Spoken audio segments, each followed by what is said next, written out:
What if I offered you a job that normally pays tens of thousands of dollars and asked you to do it for free? Are you interested? Well, my favorite science story this week is about some technology that's going to trick you into doing exactly that.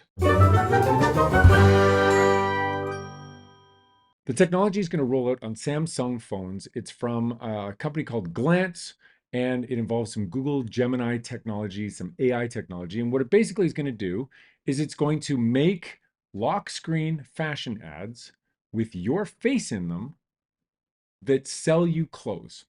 And the idea is if you opt in to do this, you take a bunch of selfies, you put them into the app, and then the app uses those selfies and AI to put you in situations you've never been in with outfits that are beautiful and wonderful that make you look awesome, and then gives you the opportunity to buy those actual outfits.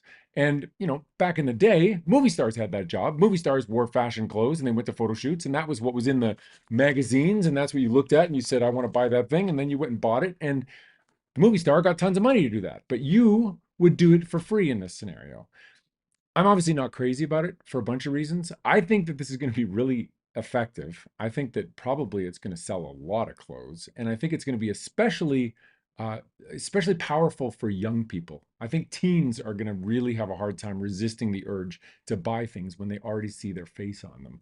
But there's no way to know until we try. And that's kind of what gets me about these kinds of technologies is that we're just going to throw it out in the world, see what the effects are, and then deal with it later, which is how we did social media to start with. And so there's going to be this bunch of young people now that are going to have this opportunity to sell themselves clothes, and we'll just see how it goes. There are no guardrails at all on any of this.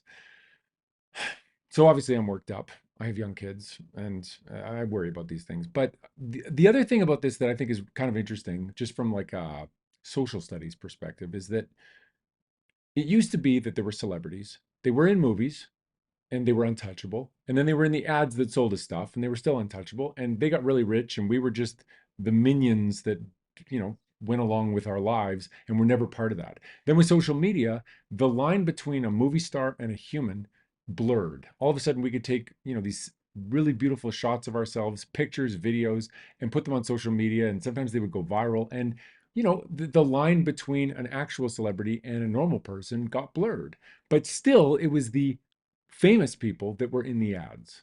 And that now is the next barrier that's breaking down. Now we ourselves are going to be in some of these ads, selling things back to ourselves. So I think that's a really interesting moment. I'm curious to know how this is going to play out. I'm nervous about what the influence is going to be.